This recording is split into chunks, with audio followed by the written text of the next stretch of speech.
പ്രതിഷേധങ്ങൾക്കിടെ നേര്യമംഗലത്ത് കാട്ടാനയുടെ ആക്രമണത്തിൽ കൊല്ലപ്പെട്ട വയോധികയുടെ മൃതദേഹം കോതമംഗലം താലൂക്ക് ആശുപത്രിയിലെത്തിച്ചു. കളക്ടർ NSK ഉമേഷ് ആശുപത്രിയിലെത്തിയിട്ടുണ്ട്. ശ്രീകാന്ത് ചേരുന്നുണ്ട്. കോതമംഗലം താലൂക്ക് ആശുപത്രിയിൽ നിന്ന് ശ്രീകാന്ത്, പോസ്റ്റ്മോർട്ടം നടപടികൾ തുടങ്ങിയിട്ടുണ്ടോ? നിലവിലിപ്പോൾ കോതമംഗലം താലൂക്ക് ആശുപത്രിയിൽ പോസ്റ്റ്മോർട്ടം നടപടികൾ ആരംഭിച്ചിട്ടുണ്ട്. ജില്ലാ കളക്ടർ NSK ഉമേഷ്, അതോടൊപ്പം തന്നെ റൂറൽ SP അടക്കമുള്ളവർ ഇവിടെ എത്തിച്ചേർന്നിട്ടുണ്ട്. അവരുടെ സാന്നിധ്യത്തിലാണ് ഈ പോസ്റ്റ്മോർട്ടം നടപടികൾ ഇപ്പോൾ പുരോഗമിക്കുന്നത്. പോസ്റ്റ്മോർട്ടം കഴിഞ്ഞ് മൃതദേഹം ബന്ധുക്കൾക്ക് വിട്ടു നൽകും. ഒരുപക്ഷെ ഇന്ന് തന്നെ സംസ്കാരം ഉണ്ടായേക്കും എന്നാണ് മനസ്സിലാക്കാൻ സാധിക്കുന്നത്. അതേസമയം നേരത്തെ രാവിലെ മുതൽ ഏതാണ്ട് ഒരു 6 മണിക്കൂറിലധികം കോതമംഗലം നഗരത്തിൽ വലിയ തോതിൽ പ്രതിഷേധം അരങ്ങേറിയിരുന്നു. പോലീസ് ഏതാണ്ട് പണിപ്പെട്ടാണ് ആ പ്രതിഷേധം അവസാനിപ്പിച്ച് മൃതദേഹം വീണ്ടെടുത്ത് പോസ്റ്റ്മോർട്ടം നടപടികൾക്കായി കൊണ്ടുവരാൻ സാധിച്ചത്. നിലവിലിപ്പോൾ പോസ്റ്റ്മോർട്ടം നടപടികൾ മുന്നോട്ട് പോകുന്നു. ഇന്ന് ഈ മൃതദേഹവുമായി നാട്ടിലേക്ക് എത്തുമ്പോൾ അവിടെയും പ്രതിഷേധത്തിനുള്ള സാധ്യത നിലനിൽക്കുന്നുണ്ട്. അല്പസമയം മുമ്പ് നമുക്ക് കിട്ടിയ വിവരമനുസരിച്ച് അവിടെയും പ്രതിഷേധത്തിനുള്ള സാഹചര്യമുണ്ട് എന്നാണ് മനസ്സിലാക്കാൻ സാധിക്കുന്നത്.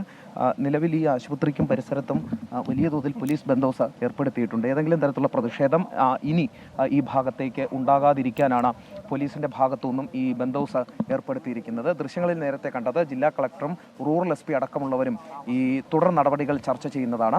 കാരണം ഈ കേസുമായി ബന്ധപ്പെട്ട് ഇപ്പോൾ ഈ പ്രതിഷേധത്തിന് നേതൃത്വം നൽകിയ ആളുകൾ പറയുന്നത് ഈ മൃതദേഹം പോലീസ് പിടിച്ചെടുത്ത് കൊണ്ടുപോയി എങ്കിലും ഈ പ്രതിഷേധം അവസാനിപ്പിക്കില്ല എന്നുള്ളതാണ്.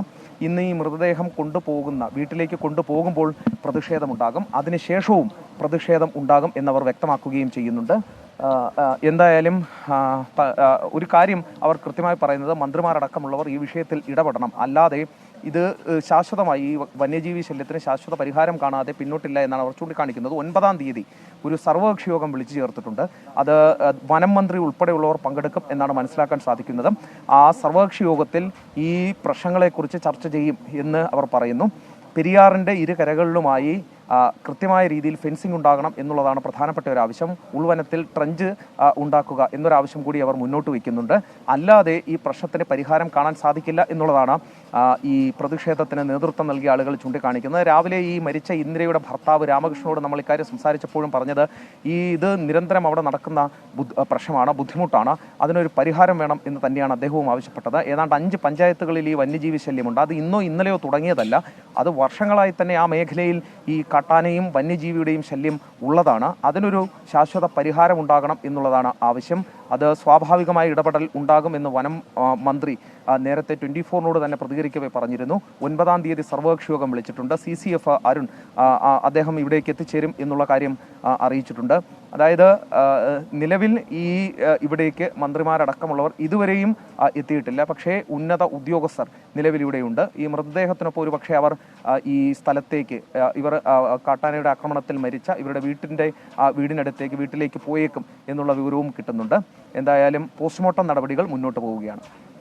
അതോടൊപ്പം തന്നെ ശ്രീകാന്ത്, അല്പസമയം മുൻപ് വലിയ പ്രതിഷേധമുണ്ടായിരുന്നു. കളക്ടറുടെ നേതൃത്വത്തിൽ ചർച്ച നടത്തണമെന്നൊക്കെയാണ് പ്രതിഷേധക്കാർ അറിയിച്ചിരുന്നത്. പക്ഷേ അത്തരത്തിലൊരു ചർച്ചയൊന്നും നടന്നിരുന്നില്ല. ഇന്നിപ്പോൾ ഈ ഇൻക്വസ്റ്റ് നടപടികൾക്ക് ശേഷം അങ്ങനെയൊരു ചർച്ചയിലേക്ക് കടക്കാനുള്ള സാധ്യതയുണ്ടോ?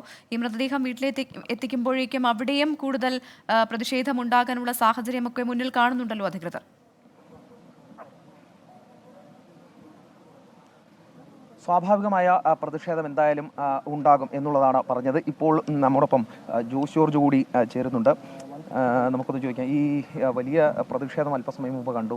ഈ വന്യജീവി ശല്യം എന്ന് പറയുന്നത് അതൊരു വർഷങ്ങളായി ഇവിടെയുള്ള ഒരു പ്രശ്നമാണ്.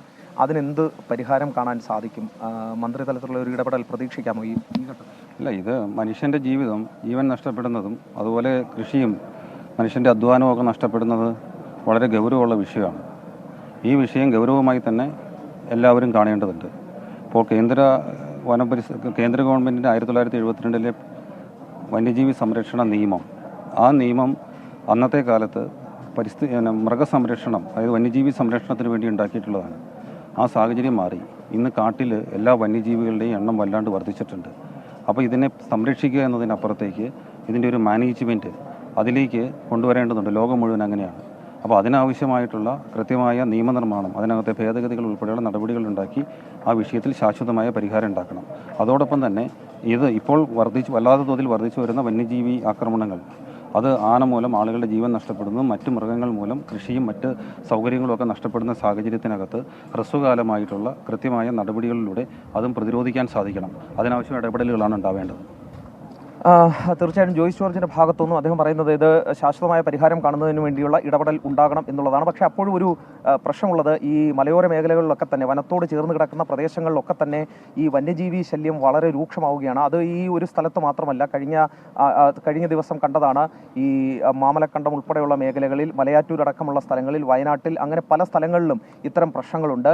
ഈ 9-ാം തീയതി ഇവിടെ നടക്കുന്ന സർവകക്ഷി യോഗം അതൊരു പക്ഷേ ഈ ഒരു പ്രത്യേക പ്രദേശത്തെ ആളുകളെ കൂടി വിശ്വാസത്തിൽ എടുത്തുകൊണ്ടുള്ളതായിരിക്കും.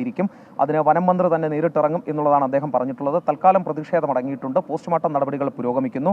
ഇന്ന് തന്നെ ബന്ധുക്കൾക്ക് മൃതദേഹം വിട്ടു നൽകും. സംസ്കാരം ഇന്നുണ്ടായേക്കും എന്ന് പ്രതീക്ഷിക്കുന്നു. ശ്രീകാന്താണ് വിശദമായ വിവരങ്ങൾ നൽകിയത്.